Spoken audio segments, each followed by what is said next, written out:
Hello and नमस्कार my dear friends. बेटा आज हम पढ़ने वाले हैं about blood pressure and then we will study how to draw heart diagram. ठीक है, हार्ट डायग्राम कैसे ड्रॉ करते हैं उसके बारे में एंड देन लिम्फ। ओके बेटा, so let's start with the topic that is blood pressure. Okay, so पहले आपको ये मालूम होना चाहिए कि ब्लड प्रेशर यानी शॉर्ट फॉर्म जो लोग बोलते हैं रूटीन लाइफ में दैट इज बीपी। ओके, बोलते हैं ना बीपी है इसको, ये वो ऐसे सब कुछ। ठीक है, सो वो किसके बारे में बात कर रहे हैं? ब्लड प्रेशर के बारे में। ओके, उसका शॉर्ट फॉर्म तो आपने सुना हुआ है, लेकिन ब्लड प्रेशर है क्या? ओके, मैंने आपको बताया था कि हमारे जो बॉडी में ब्लड पास होता है फ्रॉम दी ब्लड वेसल्स, ऐसे ही फ्रीली मूव नहीं करता। ब्लड वेसल्स के अंदर ही ब्लड पास होता है। ठीक है, वो मैंने आपको बताया था। इसीलिए हमारी बॉडी में क्या है? Closed circulatory system. ठीक है, हमारी बॉडी में क्लोज्ड सर्कुलेटरी सिस्टम है, यानी इसका क्या मतलब है कि ब्लड वेसल्स में ही मूव कर रहा है। ठीक है, फ्रीली मूव नहीं करता। ओके, सो ये बात आपको पता है।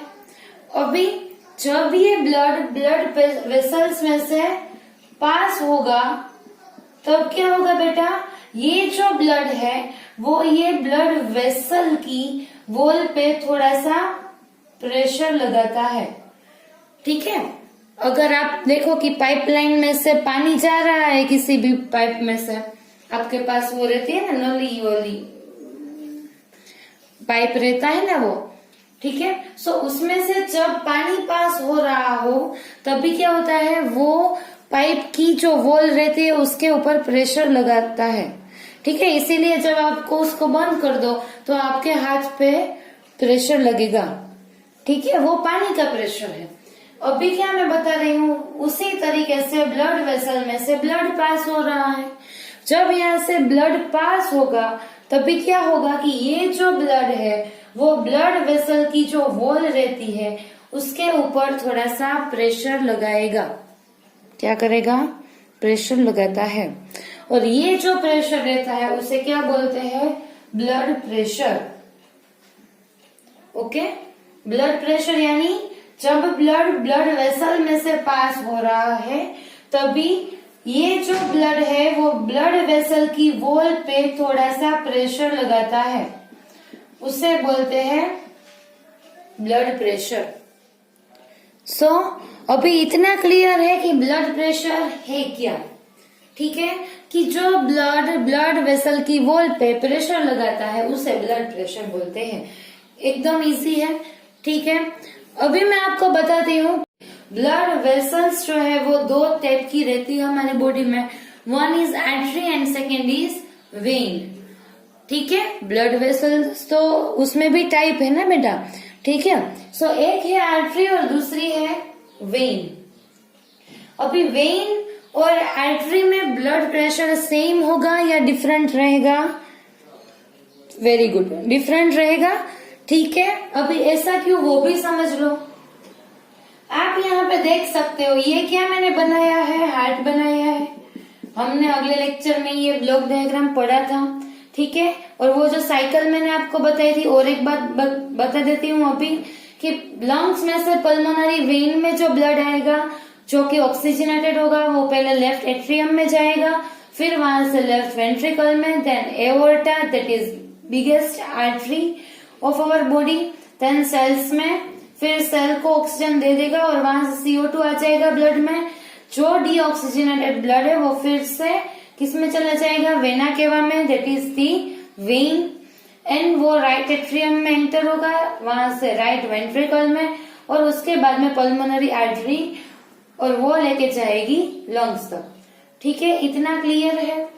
अभी हमें ब्लड प्रेशर के बारे में पढ़ना है, तो आप यहाँ पे देख सकते हो कि आर्टरीज जो दोनों है, जो कि दोनों वेंट्रिकल में से अराइज हो रही है, वो क्या करेगी, ब्लड को हार्ट से अवे लेके जाएगी। ठीक है, अवे लेके जाती है। और जो वेन है वो हार्ट को ब्लड क्या करती है, सप्लाई करती है। इतना याद रखो, आपको ब्लड प्रेशर इजीली समझ में आ जाएगा। ठीक है, अभी यहाँ यहीं से स्टार्ट करो कि ये जो, ठीक है, अभी आप यहाँ पे देख लो कि ये जो एओर्टा है वो लेफ्ट वेंट्रिकल में से अराइज हो रही है और राइट वेंट्रिकल में से पल्मोनरी आर्टरी अराइज हो रही है। ठीक है, यानी इसका क्या मतलब है कि हार्ट जो है वो क्या होगा कि ये जो वेंट्रिकल है उसकी वॉल ऐसे कॉन्ट्रैक्ट होगी। ठीक है, मैंने आपको अभी सपोज आप सोच लो कि ये जो बलून है, ठीक है, ये यहाँ एक पाइप लगा हुआ है बलून में, यहाँ पे सील किया हुआ है। ठीक है, अभी क्या होगा कि जैसे ही अगर बलून जो है वो क्या करना स्टार्ट करेगा, कॉन्ट्रैक्ट करना स्टार्ट करेगा, तो इसके अंदर जो पानी है उसके ऊपर प्रेशर बढ़ेगा। ठीक है, इतना समझ लो पहले कि सपोज ये बलून है, ठीक है, अभी उसके अंदर पानी भरा है, अभी आप उसको बाहर से कॉन्ट्रैक्ट करो तो क्या होगा, इसके अंदर जो पानी है उसके ऊपर प्रेशर बढ़ेगा। ठीक है, अभी यहाँ प्रेशर इंक्रीज होने के कारण ये जो है वो ओपन हो जाएगा और जो सारा पानी है वो पाइप में चला जाएगा। इतना क्लियर है। ऐसी सेम प्रोसेस हमें कहाँ पे अप्लाई करनी है, दोनों वेंट्रिकल में अप्लाई करनी है कि जब यहाँ पे ब्लड आया तभी क्या होगा, वेंट्रिकल की जो वॉल है वो क्या करना स्टार्ट करेगी, कॉन्ट्रैक्ट करना स्टार्ट करेगी। ठीक है, तभी क्या होगा कि यहाँ पे जो ब्लड है उसके ऊपर प्रेशर बढ़ेगा। ठीक है, प्रेशर बढ़ने की वजह से यहाँ पे जो दोनों वाल्व रहते हैं वो ओपन हो जाएंगे। ठीक है, इट विल ओपन, उसकी वजह से ब्लड दोनों आर्टरी में चला गया। इतना क्लियर है। ओके, अभी आप यहाँ पे देखो कि यहाँ ज्यादा प्रेशर होने के कारण ये वाल्व ओपन हो गया और ब्लड दोनों आर्टरी में चला गया। यानी कि अभी यहाँ पे जो ब्लड है, ठीक है, आर्टरी में, उसके ऊपर हाई प्रेशर लगा है क्योंकि अभी अभी हार्ट ने पंप किया है। ठीक है, यहाँ से जो ब्लड निकला उसके ऊपर हाई प्रेशर है अभी। ठीक है, कितना प्रेशर है बेटा, 120 mm ऑफ Hg, यानी 120 मिलीमीटर ऑफ मर्क्यूरी। ये जो है ये प्रेशर का यूनिट है, दूसरा कोई कुछ नहीं है। ठीक है, मर्क्यूरी कितना रहता है बेटा, 120 मिलीमीटर ऑफ मर्क्यूरी। किसमें, आर्टरी में। आर्टरी में हाई प्रेशर क्यों रहता है, क्योंकि वो डायरेक्टली ब्लड में से ब्लड को हार्ट में से अवे ले जा रही है। ठीक है, और इसे क्या है, पूरे बॉडी को ब्लड पास करना है, इसीलिए उसके ऊपर हाई प्रेशर होना चाहिए। ठीक है, समझ में आ रहा है अभी। ओके, अभी क्या होगा कि ये जो ब्लड है वो आगे जाते जाते उसके ऊपर थोड़ा सा प्रेशर डिक्रीज हो जाएगा। ठीक है बेटा, फिर आगे जाके वो कैपिलरी में से पास होगा, फिर जो ब्लड है वो किस में आ जाएगा, वेन में आएगा। ठीक है, यहाँ पे जो वेन रहती है, यहाँ ज्यादा प्रेशर था। ठीक है, लेकिन पास होते होते प्रेशर क्या हो गया, डिक्रीज हो जाएगा। ठीक है, सपोज अभी आप सोच लो कि यहाँ पे कोई बच्चा है, कैसे बनाएंगे बच्चे को,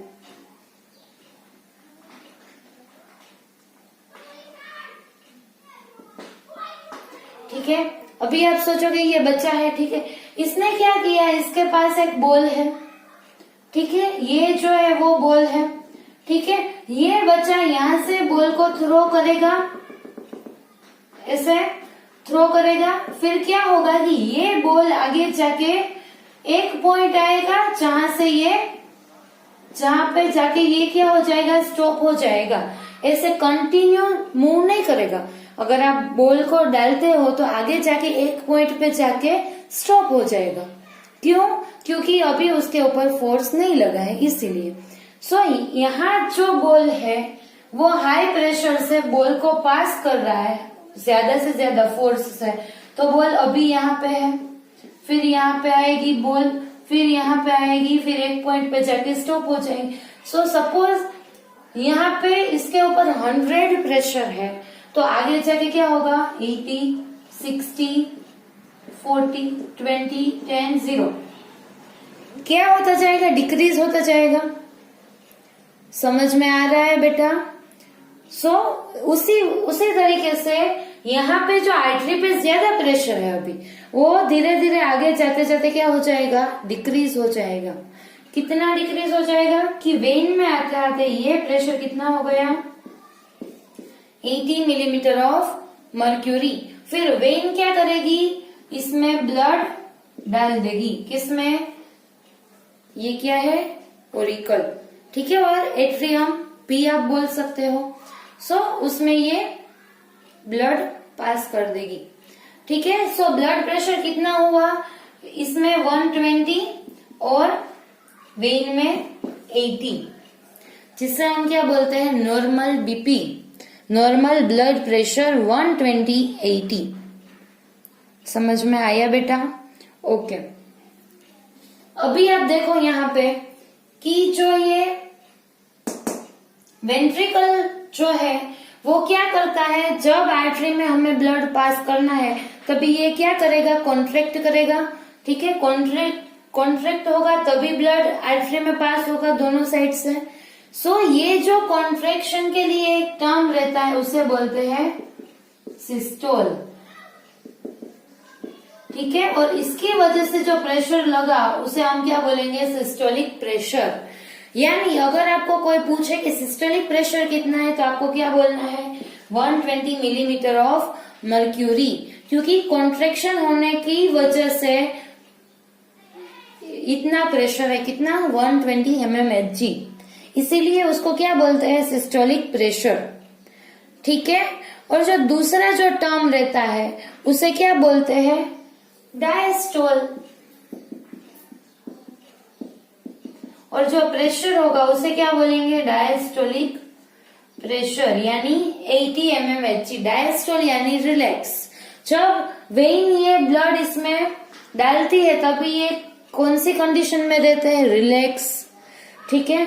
इसकी वजह से जो ये 80 mmHg है उसे क्या बोलते हैं? Diastolic pressure.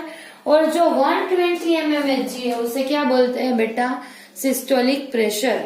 यानी कि दो तरीके के प्रेशर रहते हैं, one is systolic and second is diastolic, जिसे हम क्या बोलते हैं? नॉर्मल बीपी, ठीक है। और अगर इससे ज्यादा हो गया, यानी 120/80 नॉर्मल जो बीपी रहता है, ठीक है। अगर आप देखो कि इससे ज्यादा हो गया, यानी कि 120 जो है वो 130 या 140 हो गया, और जो 80 है वो बढ़ते बढ़ते कितना हो गया? 90 या 100 हो गया, ठीक है। यानी कि जो नॉर्मल बीपी है उससे ज्यादा बीपी हो गया, ऐसी जो कंडीशन रहती है उसे क्या बोलते हैं?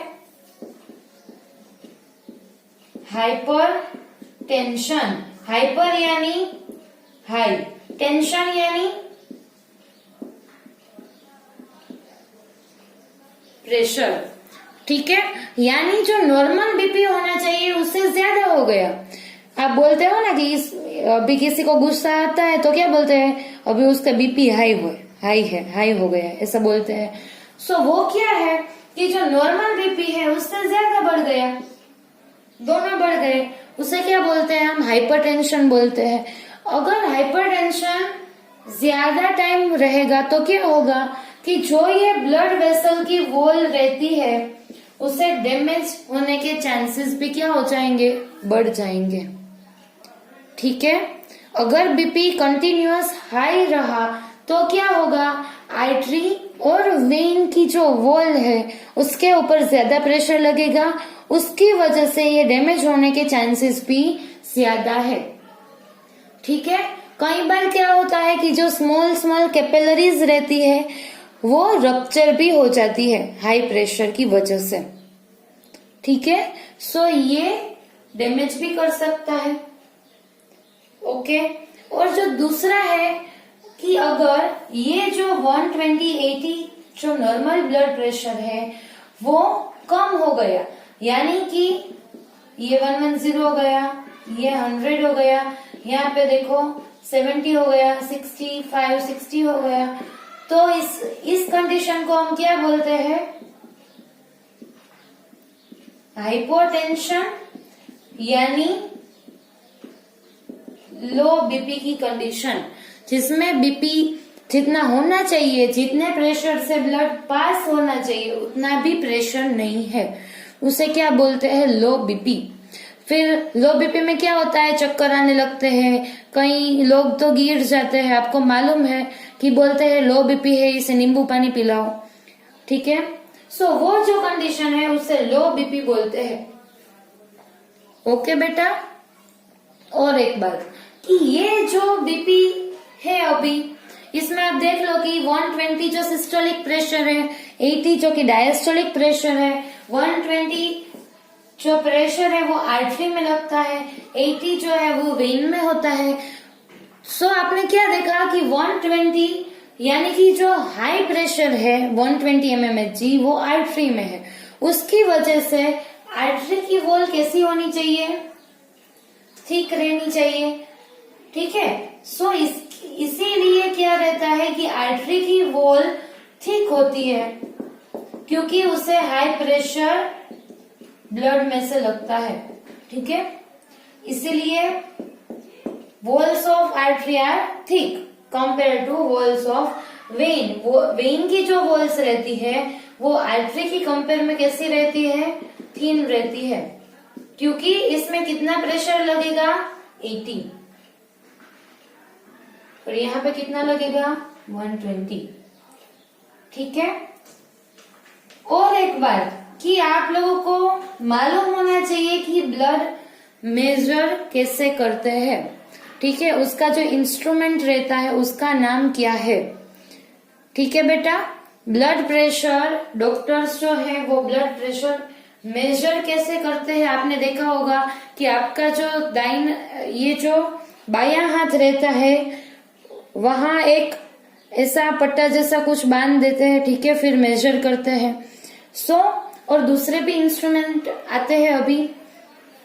उस इंस्ट्रूमेंट का नाम क्या है वो आपको मुझे कमेंट बॉक्स में बताना है, और इट्स कंपल्सरी टू कमेंट। ठीक है, आपको कमेंट करनी है कमेंट बॉक्स में। ठीक है, एक बार ये पढ़ लो, फिर टेक्स्ट बुक में से पढ़ो, फिर मैंने जो क्वेश्चन पूछा है उसका आंसर मुझे कमेंट बॉक्स में डाल दो। ठीक है, ओके, सो ये इतना क्लियर है, कुछ ज्यादा नहीं है। 120/80, 1 is systolic, second is diastolic. ठीक है, एक आर्टरी में है, एक वेन में है। ठीक है, सिस्टोलिक क्यों बोलते हैं? क्योंकि वेंट्रिकल जब कॉन्ट्रैक्ट हो रहा है तभी इतना प्रेशर क्रिएट होगा, इसीलिए उसको सिस्टोलिक बोलते हैं। वेन जो कि ब्लड जब पोर करेगी तब क्या होगा कि ये जो सारी चेम्बर्स है वो डायस्टोल कंडीशन में रहेगी। डायस्टोल यानी रिलैक्स, सिस्टोल यानी कॉन्ट्रैक्ट। उसकी वजह से जो 80 मिलीमीटर ऑफ मर्क्यूरी जो प्रेशर है उसको डायस्टोलिक प्रेशर बोलते हैं। इतना क्लियर है बेटा? चलो फिर ठीक है। ये पॉइंट पढ़ के आना है और कमेंट बॉक्स में आंसर लिखो। फिर अभी हम क्या करने वाले हैं, हार्ट का डायग्राम कैसे ड्रॉ करते हैं वो अभी हम करने वाले हैं। ठीक है, आप बुक पेन निकाल लो, मेरे साथ हार्ट का डायग्राम ड्रॉ करना है आपको। ठीक है, चलो। अभी हम हार्ट का जो डायग्राम है वो ड्रॉ कर लेते हैं। क्या करना है, वेरी इजी, जैसे जैसे मैं ड्रॉ कर रही हूँ आप भी मेरे साथ ड्रॉ करते जाओ। ठीक है, फिर आपको बिल्कुल भी दिक्कत नहीं होगी। पहले क्या करना है, ऐसा लाइन बना लो। ठीक है, ऐसा।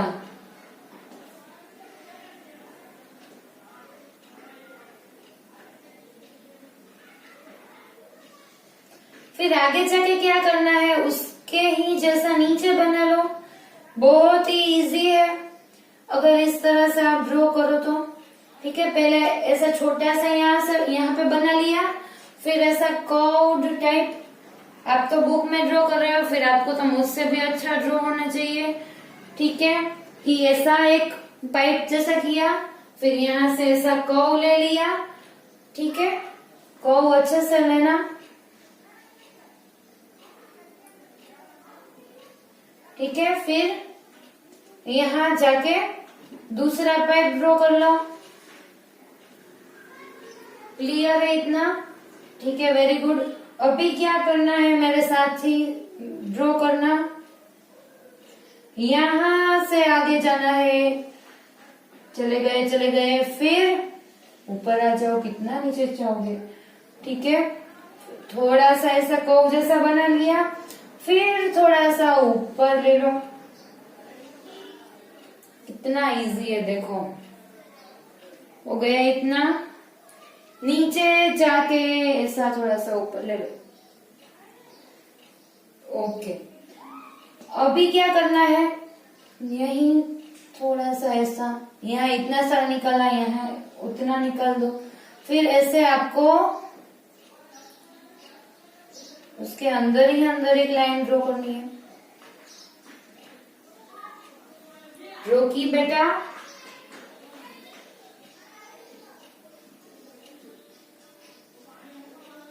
ऐसी अंदर ही अंदर एक लाइन ड्रॉ कर लो।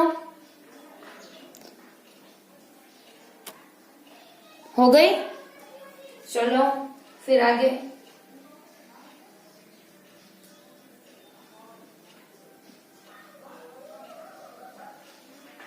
फिर क्या करना है, आगे भी ऐसे कंटिन्यूएशन में ही लाइन ड्रॉ करनी है बेटा। फिर आगे जाके बीच में से ऐसा ले लो। ठीक है, अभी हमें यहाँ पे वेंट्रिकल बनाना है, इसीलिए दो वेंट्रिकल होते हैं ना, राइट एंड लेफ्ट, इसी वजह से एक वेंट्रिकल हमने बनाया। फिर अभी दूसरा तो बनाना पड़ेगा। ठीक है, वेरी गुड। सो ऐसे दूसरा बना लो। चलो, थोड़ी स्पीड भी रखनी है हमें। फिर यहाँ से इसके साथ ही चले जाएंगे। ठीक है, ये तो बहुत इजी है। पहले बाहर का ड्रॉ कर लो, फिर अंदर का उसके पीछे पीछे ऐसा अंदर का ड्रॉ कर लो, अंदर की लाइन। लेकिन याद रखना, यहाँ थोड़ी सी गैप रखनी है। ठीक है, क्योंकि दो वेंट्रिकल हमें बनाने हैं। ओके, वेरी गुड बेटा। अभी इतना तो आपने कर लिया। अभी क्या करेंगे, ये जो वेंट्रिकल है उसे थोड़ा सा ऊपर की ओर ले लेते हैं। ले लिया।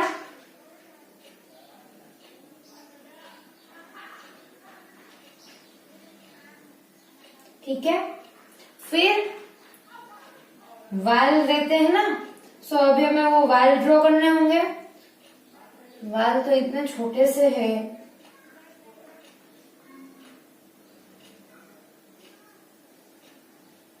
ये क्या हो गए, वाल हो गए। फिर इसको कनेक्ट कर दो, फिर ऐसे ऊपर की ओर ले जाओ।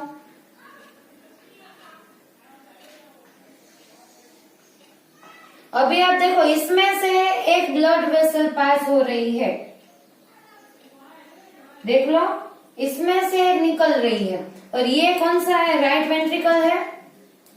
ठीक है, ये लेफ्ट वेंट्रिकल है, दिमाग में रखना। ठीक है, सो ये जो राइट वेंट्रिकल में से जो ब्लड वेसल अराइज होती है वो कौन सी होती है, pulmonary artery. Very good. So ये हमने क्या बना लिया, पल्मोनरी आर्टरी। ठीक है, फिर यहाँ पे देखो कि ऐसे ही तरीके से हमें इसमें से भी ब्लड वेसल निकालनी है ना। ठीक है, और इसके ऊपर भी ऐसा कर देंगे। Very good. सो इसमें से जो ब्लड वेसल निकलेगी वो कौन सी होती है बेटा, एओर्टा। सो इसे भी निकाल दो यहाँ ऐसे। ठीक है, ये ऐसे क्रॉस करके अपर साइड निकली। ठीक है, फिर इसको यहाँ से कनेक्ट कर दो, वेरी इजी। ठीक है, इतना क्लियर हुआ। अभी ये ओपन है, हमें क्लोज तो करनी होगी। चलो इसको क्लोज कर लेते हैं। ये जो हमारी पल्मोनरी आर्टरी थी उसे हमने बंद कर दिया। ठीक है, सो अभी ये एओर्टा है उसे हम क्लोज कर देंगे। ठीक है, कैसे करेंगे देखो, इसको यहां से कनेक्ट कर दो।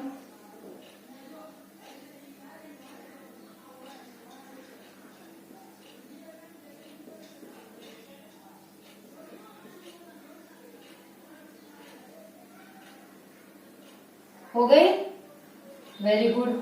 ये जो है उसमें से हम एक ब्रांच निकाल देते हैं। ठीक है, थोड़ा सा अच्छा लगेगा।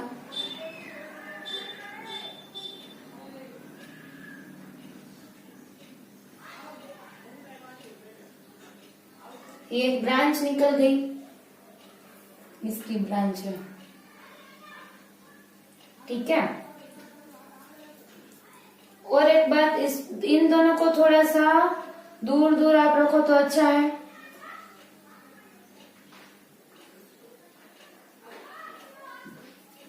इतना क्लियर है?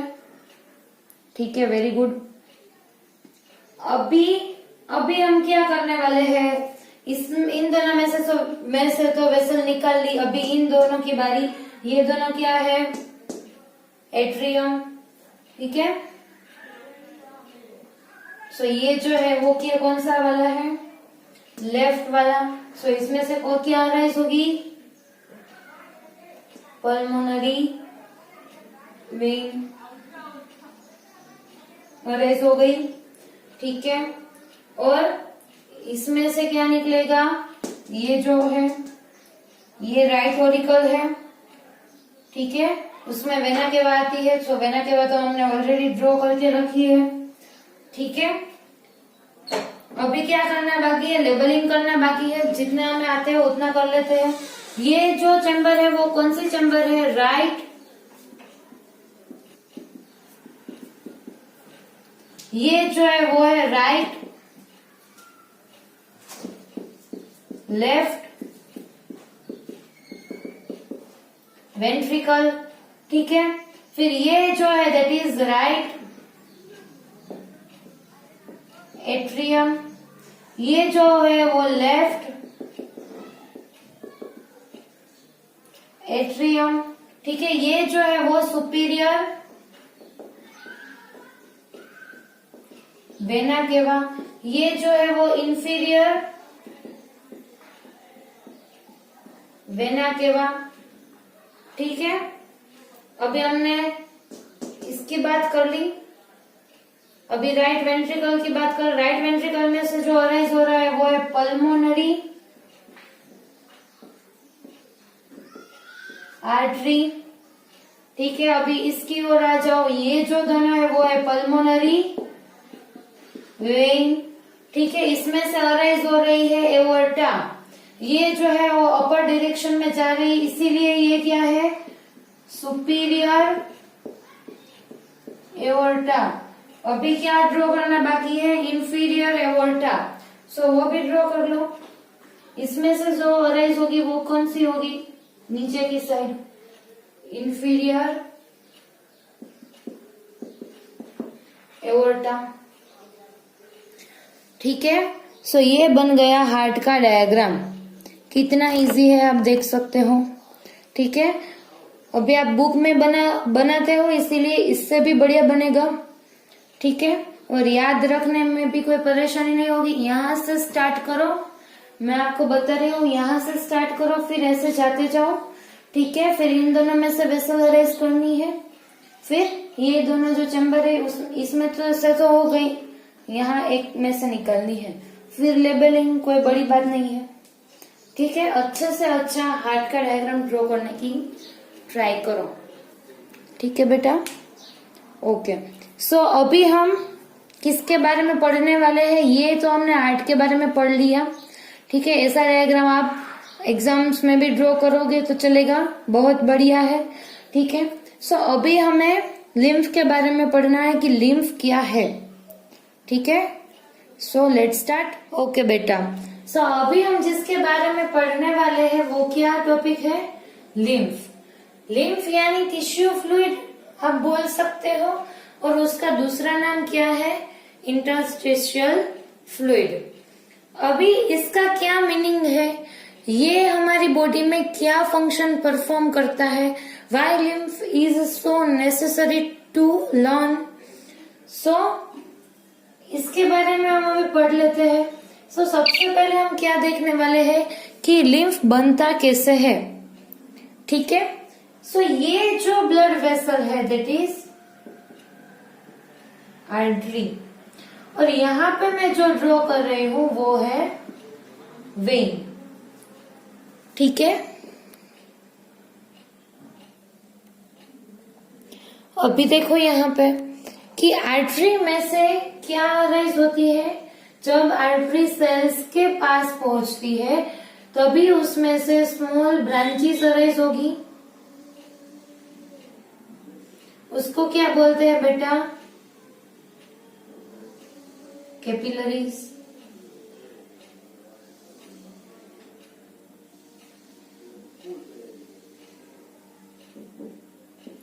ठीक है, ये जो स्मॉल ब्रांचेस रहती है उसे बोलते हैं कैपिलरीज।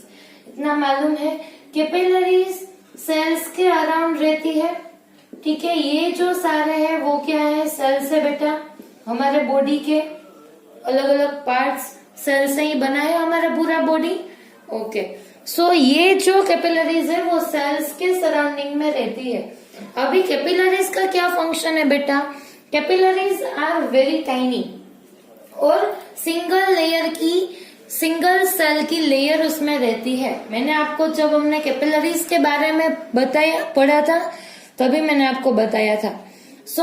कैपिलरीज इतनी टाइनी रहती है और उसका फंक्शन क्या है कि वो इतनी पतली होने की वजह से जो यहाँ से ब्लड पास हो रहा है उसमें से ऑक्सीजन, न्यूट्रिएंट्स, वाटर, फैट और कई जो इम्पोर्टेंट मॉलिक्यूल रहते हैं वो उसकी जरूरत इन सेल्स को रहेगी। ठीक है, क्या होगा कि यहाँ से थोड़ा सा फ्लूइड एस्केप होके कहाँ आ जाएगा, यहाँ आ जाएगा। ठीक है, सेल्स के सराउंडिंग। फिर क्या होगा कि ये जो फ्लूइड है जिसके अंदर न्यूट्रिएंट्स प्रेजेंट है वो कौन यूटिलाइज करेगा, ये जो सारे सेल्स रहते हैं वो क्या करेंगे कि ये जो न्यूट्रिएंट्स उसको मिला वो अपने फंक्शंस के लिए यूटिलाइज करते हैं। इतना क्लियर है बेटा। ओके, ये जो फ्लूइड यहाँ पे है जो क्या करता है, सेल्स को नरिशमेंट प्रोवाइड करता है, ये उसका पहला फंक्शन। दूसरा फंक्शन क्या है बेटा कि जो सेल्स ने वेस्ट मटेरियल प्रोड्यूस किए, न्यूट्रिएंट्स देना उतना नेसेसरी है, वो तो नेसेसरी है ही, लेकिन वेस्ट मटेरियल बाहर निकालना भी, इन सेल्स में से बाहर निकालना भी उतना ही नेसेसरी है। ठीक है, न्यूट्रिएंट्स तो इस फ्लूइड ने प्रोवाइड कर दिए। अभी क्या है बेटा कि ये जो सारे सेल्स है उन्होंने जो वेस्ट मटेरियल प्रोड्यूस किया बाय द मेटाबॉलिक रिएक्शंस, जो वेस्ट मटेरियल प्रोड्यूस हुआ है वो अभी कहाँ आ जाएगा, ये जो फ्लूइड है उसमें। ठीक है बेटा, आई रिपीट, ये जो फ्लूइड है वो नरिशमेंट तो प्रोवाइड करता ही है, लेकिन जो सेल्स के वेस्ट मटेरियल प्रोड्यूस हुए हैं उसे भी कैरी कर लेगा। इतना क्लियर है। ओके, अभी क्या होगा कि ये जो फ्लूइड है यहाँ पे, ये अभी यहाँ पे है। ठीक है, अभी यहाँ से नया ब्लड आ रहा है, इसमें से फिर से नया फ्लूइड यहाँ पे आएगा। तो जो यहाँ ऑलरेडी जो वेस्ट मटेरियल वाला जो फ्लूइड है उसे रिमूव भी करना होगा। ये जो स्पेस है यहाँ पे जो फ्लूइड है उसे रिमूव भी करना होगा, तभी जाके नया फ्लूइड आने की उसे स्पेस मिलेगी। ठीक है, यहाँ पे जो फ्लूइड है वो लिम्फेटिक वेसल, कौन सी वेसल बेटा, लिम्फेटिक वेसल में यहाँ से चला जाएगा। ठीक है, ये जो फ्लूइड है जिसके पास वेस्ट मटेरियल है वो अभी सारा फ्लूइड किस में चला गया, लिम्फेटिक वेसल में। ओके बेटा। ओके, ये जो फ्लूइड है उसे क्या बोलते हैं, टिश्यू फ्लूइड। इंटरस्टिशियल फ्लूइड या तो आप बोल सकते हो लिम्फ। ठीक है, सो ये जो फ्लूइड है उसे लिम्फ बोल सकते हो, टिश्यू फ्लूइड और इंटरस्टिशियल फ्लूइड। ओके, अभी एक और बात की लिम्फ को लिम्फ क्यों बोला है, क्योंकि उसमें ज्यादा नंबर में क्या प्रेजेंट रहते हैं, लिम्फोसाइट्स। ठीक है, लिम्फ का मेन कंपोनेंट है लिम्फोसाइट्स, इसीलिए उसे लिम्फ नाम दिया है। अभी आप बोलोगे कि लिम्फोसाइट्स क्या है, लिम्फोसाइट्स एक टाइप के WBC है। ठीक है, व्हाइट ब्लड सेल्स जो रहते हैं हमारी बॉडी में उसका एक टाइप है। ठीक है, अलग अलग तरीके के WBCs रहते हैं, उसमें से एक टाइप है लिम्फोसाइट्स। ठीक है, सो ये भी एक WBC है। लिम्फ में ज्यादा से ज्यादा नंबर में लिम्फोसाइट्स प्रेजेंट रहते हैं। अभी लिम्फोसाइट्स WBC है, इसीलिए उसका फंक्शन क्या है, वो जो बैक्टीरिया और वायरस जो इन्फेक्शियस एजेंट है उसे किल करते हैं। ऑफ कोर्स मालूम है ना आपको कि WBC हमारी बॉडी की आर्मी है, वो क्या करेगी, हमको प्रोटेक्शन प्रोवाइड करती है। ठीक है, सो ये जो सारे लिम्फोसाइट्स है वो किसमें प्रेजेंट है, इस टिश्यू फ्लूइड में। अभी यहाँ पे लिम्फोसाइट्स है, उसका क्या बेनिफिट हमें मिलेगा कि अगर ये जो सेल्स में किसी भी तरह का इन्फेक्शन होगा, बैक्टीरिया का, वायरस का, और भी कई सारे इन्फेक्शियस एजेंट्स रहते हैं उसका, तो क्या करेगा, ये लिम्फोसाइट्स जाके उसे किल कर देंगे। ठीक है, सो लिम्फ का और एक फंक्शन आप याद रख सकते हो और लिख सकते हो कि लिम्फ क्या है, हमें इम्यूनिटी प्रोवाइड करता है कि हमारी सेल्स में अगर कोई तरीके का इन्फेक्शन होगा तो वो इन्फेक्शियस एजेंट्स को किल कर देते हैं। ठीक है, ओके। अभी ये जो यहाँ उसने अपना काम कर लिया, अभी जो फ्लूइड है उसके पास वेस्ट मटेरियल है, एक्सेस वाटर जो सेल्स के पास होगा उसे भी ले जाएगा। ठीक है, इन शॉर्ट जो भी टॉक्सिक या वेस्ट मटेरियल्स सेल्स ने प्रोड्यूस किए होंगे वो सब ये लिम्फ कैरी कर लेगा। ठीक है, और अभी ये लिम्फ है वो किसमें एंटर हो गया, लिम्फेटिक वेसल में एंटर हो गया।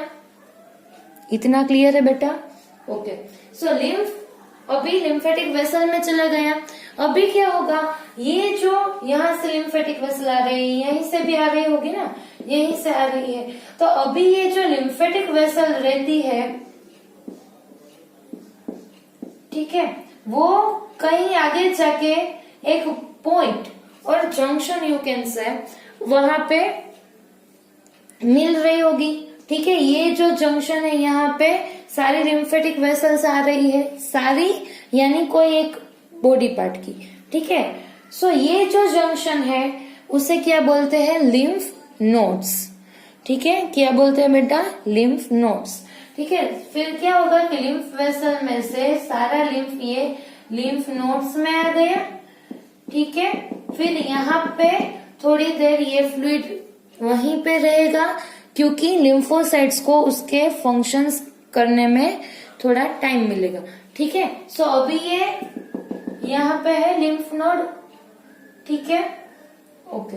फिर इसमें से कई जो लिम्फेटिक वेसल है वो क्या करती होगी कि लिम्फ नोड में से ये जो लिम्फ है उसे आगे ले जा रही होगी। अभी यहाँ पे देखो कि ये जो लिम्फ वेसल है वो लिम्फ ऐड कर रही है लिम्फ नोड में, ये भी ऐड कर रही है, लेकिन ये वाली जो लिम्फ वेसल है वो क्या कर रही है, लिम्फ को लिम्फ नोड से अवे ले जा रही है। ठीक है, फिर ये वाली जो लिम्फ वेसल है वो आगे जाके किसी वेन में मर्ज हो जाएगी। ठीक है, किसमें, वेन में।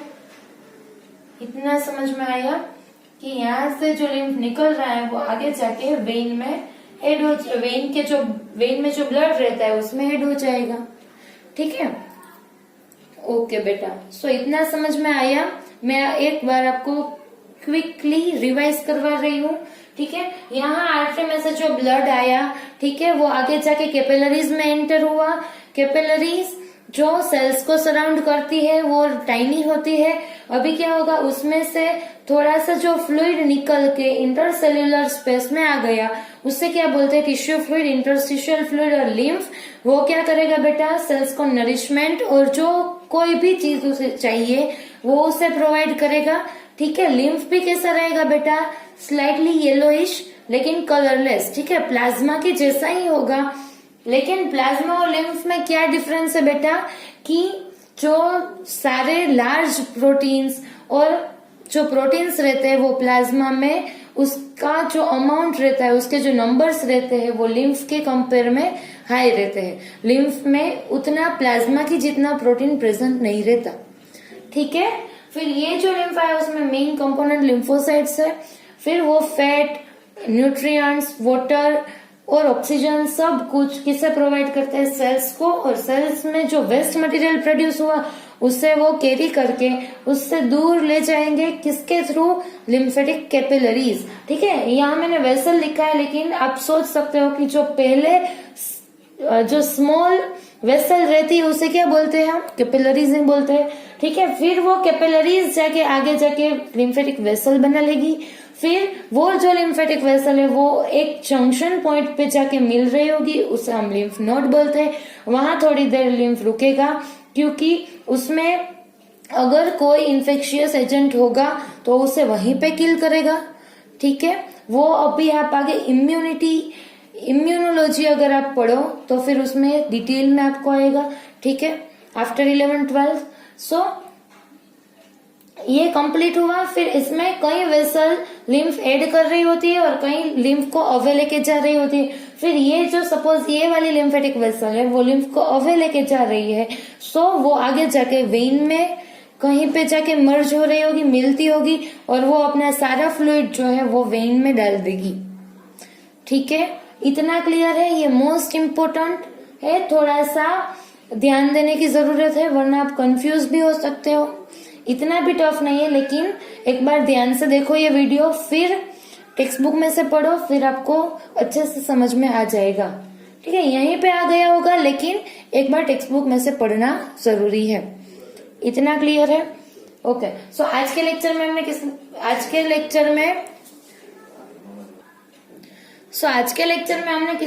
हम लोगों ने किसके बारे में पढ़ा, क्या क्या टॉपिक्स पढ़े। पहले तो हमने ब्लड प्रेशर के बारे में पढ़ा।